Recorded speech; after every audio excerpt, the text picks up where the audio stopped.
जीवन हमें एक मौका देता है, इसलिए जब भी सही कॉलेज चुनने का समय आए तो सिर्फ मंगलायतन यूनिवर्सिटी आपके बेहतरीन भविष्य और सर्वांगीण विकास के लिए।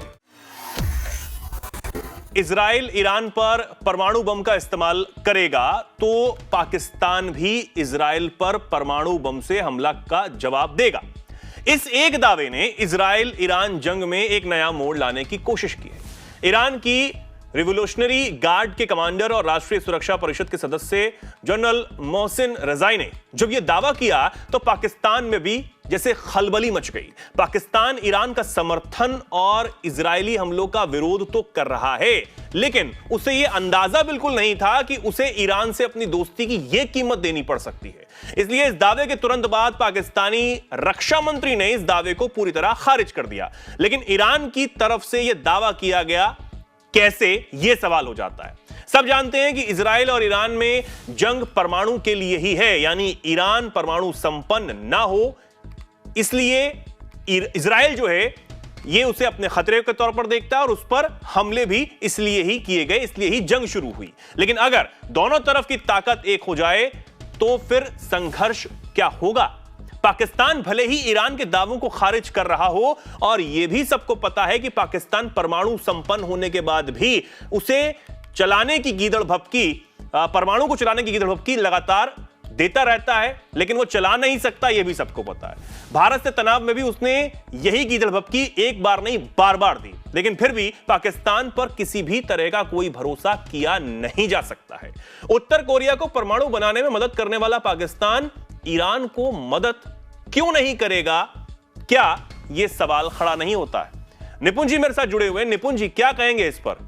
हालांकि दावे को खारिज तो जरूर किया गया ख्वाजा आसिफ की तरफ से, लेकिन क्या माना जाए, अंदर ही अंदर कोई मदद नहीं करेगा क्या? देखिए, मैं निश्चित रूप से कह सकता हूं कि पाकिस्तान पे बहुत कड़ी नजर है और अगर पाकिस्तान ने मदद करने का प्रयास किया तो मुझे लगता है कि इजराइल और अमेरिका दोनों का ही जॉइंट एनिमी। और देखिए, पाकिस्तान क्या वाकई में क्षमता है जो ईरान की मदद करे? आप सोचिए कि जब हम देखते हैं टर्की एक चैलेंज करता है जो सऊदी लेड ओआईसी है, यानी कि ऑर्गेनाइजेशन ऑफ इस्लामिक कॉर्पोरेशन, उसको कहीं ना कहीं मुकाबला करने के लिए वो एक नया ऑर्गेनाइजेशन बनाने का प्रयास करता है जिसमें ईरान, टर्की, पाकिस्तान, मलेशिया जैसे देशों को साथ में लेता है। लेकिन पाकिस्तान मदद नहीं कर पाता, उस ऑर्गेनाइजेशन में बहुत बढ़ नहीं पाता। उसका रीजन केवल अमेरिका ही नहीं है, इजराइल ही नहीं है, बल्कि उसका रीजन सबसे बड़ा एक सऊदी भी है। सऊदी हमेशा क्या करता है, पाकिस्तान को बैकफुट पे ले जाता है। और हम जानते हैं जितनी मदद सऊदी के द्वारा पाकिस्तान की आर्मी को की जाती है, पाकिस्तान की सरकार को की जाती है, उतनी तो ईरान के द्वारा की भी नहीं जाती। बल्कि ईरान के साथ तो पाकिस्तान की टेंशन, आपको याद होगा पिछले दिनों दोनों लड़ भी गए थे। ये तो ईरान और पाकिस्तान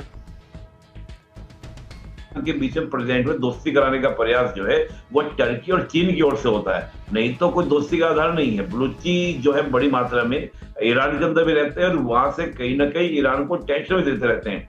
इसको लेकर ईरान कई बार पाकिस्तान को बोलता है कि तुम बलूचियों को ध्यान दो, बलूच को ध्यान दो, लेकिन पाकिस्तान कहता है हम खुद बलूचिस्तान से परेशान हैं। तो बॉर्डर पे बहुत सारे मसले हैं और आप देखते हैं कि गवादर पोर्ट के काउंटर में चाबार पोर्ट ईरान ने हमको दिया हुआ है। तो मैं देखता हूँ कि इस प्रकार का जो पाकिस्तान की स्थिति आज ऐसी है, मैं तो नहीं मानता, ना आर्थिक रूप से स्थिति ऐसी है, ना ही सामने। लेकिन इसमें एक सवाल ये हो जाता है ना कि अमेरिका के लिए तो पाकिस्तान कहीं ना कहीं जरूरी हो जाता है। जिस तरीके से पिछले दिनों में हमने गतिविधियां देखी और जो बयान सामने आते रहे, खुद पाकिस्तान की तरफ से माना गया कि हम तो सालों से अमेरिका के लिए काम करते आ रहे हैं, आतंकवाद है या कुछ भी है। अब अमेरिका भी हम उसको देखते हैं, हम ऐसे हल्के में तो नहीं ले सकते। पाकिस्तान कितना महत्वपूर्ण है, ये भौगोलिक जो क्षेत्र है वो कितना महत्वपूर्ण है अमेरिका के लिए, ये अमेरिका भी समझता है। नहीं, देखिए, अमेरिका समझता है और अभी मैं देख रहा हूं कि कहीं ना कहीं ईरान पे हमला करने से पहले ही पाकिस्तान के अंदर अमेरिका ने अपनी मजबूती बनानी शुरू की। और हम देख रहे थे कि जिस प्रकार से एकदम से अमेरिका का सुर बदला पाकिस्तान को लेकर, ऑपरेशन सिंदूर को लेकर और नूर खान एयरबेस को लेकर। मैं तो ये मान रहा था कि पाकिस्तान से कहीं ना कहीं ईरान पे हमले हो सकते हैं, ईरान के ऊपर अटैक भी किया सकते हैं। और देखिए, ऐसा नहीं है, एक बहुत बड़ा बेसिक अंतर है। बेसिक अंतर क्या है? अगर आप पाकिस्तान को देखेंगे तो पाकिस्तान है सुन्नी कम्युनिटी का देश है, वहां पर सियाओं से बहुत लगाव नहीं है, अहमदिया से बहुत लगाव नहीं है। और ईरान है जो शिया मेजॉरिटी कंट्री है। ईरान के साथ पाकिस्तान बिल्कुल, एक ये अगर हम लोग महत्वपूर्ण हो जाती बिजनेस है एंगल चीज। में देखें तो वो बैठता नहीं है। और दूसरा हम देखें, जो बहाविज्म आइडियोलॉजी जो है वो बड़ी हावी है पाकिस्तान के अंदर, और ये बहाविज्म आइडियोलॉजी वही है जो सऊदी के अंदर आपको हावी देखने को मिलेगी। तो हम अगर रिलीजियस एंगल से भी देखें, मुझे नहीं लगता कि सऊदी को पाकिस्तान छोड़ पाएगा। और सऊदी ईरान की तो ओपनली दुश्मनी है। सऊदी कहता है कि अगर आज ईरान एटॉमिक वेपन बनाता है, मानते हैं कि वो पहला यूज इजराइल की ओर करेगा, लेकिन इसकी क्या गारंटी है कि अगला यूज वो सऊदी और यूएई और कतर की ओर नहीं करेगा। तो मुझे ऐसा नहीं लगता। देखिए, बड़ा मामला क्या है पूरे, लेकिन सबसे बड़ा सवाल इसमें ये हो जाता है निपुण जी कि बहुत बड़ी भले ही कुछ चीज़ भी है। हो, शिया सुन्नी वाला विवाद अगर एक तरफ है तो दूसरी तरफ हमने देखा कि ईरान के विदेश मंत्री हों, ईरान के जो सुप्रीम लीडर हों, उनसे लगातार पाकिस्तान के प्रधानमंत्री लगातार संपर्क में रहे। उन्होंने तो अभी ईरान का दौरा भी किया था, जिसमें नए नए फील्ड मार्शल बने जो मुनीर हैं वो भी उनके साथ गए थे। तो ये केमिस्ट्री भी तो देखने को मिलती है ना सर। नहीं, देखिए, आप ईरान का अगर देखेंगे, इसमें आप इंटरेस्टिंग चीज देखिए, यहाँ पर अभी तक अमेरिका जो है मिडिल ईस्ट में प्लेयर था। यहाँ पर चीन क्या करता है कि मैं प्लेयर बनूंगा। चीन तो ये तक कोशिश करता है कि ईरान और सऊदी के अंदर फ्रेंडशिप हो जाए। देखिए, मेनली यहाँ पर जो प्लेयर हैं वो 3 प्लेयर आपको देखने को मिलेंगे, सऊदी, ईरान और दूसरा आपका इजराइल। इजराइल जो है अमेरिका के साथ खड़ा है, और अमेरिका के साथ सऊदी, इन सब देशों के अच्छे रिलेशंस हैं। $3 ट्रिलियन का इन्वेस्टमेंट किया इन देशों ने, तो उस वजह से इनके इजराइल के बेटर आपका रिलेशन बन जाते हैं। ईरान यहाँ पर क्या है, कहीं ना कहीं अमेरिका और इजराइल के जो बिग मंसूबे हैं उनको रोकने वाला है और चीन को जगह देने वाला है। $400 बिलियन का चीन जो है इन्वेस्टमेंट कर रहा है ईरान के अंदर।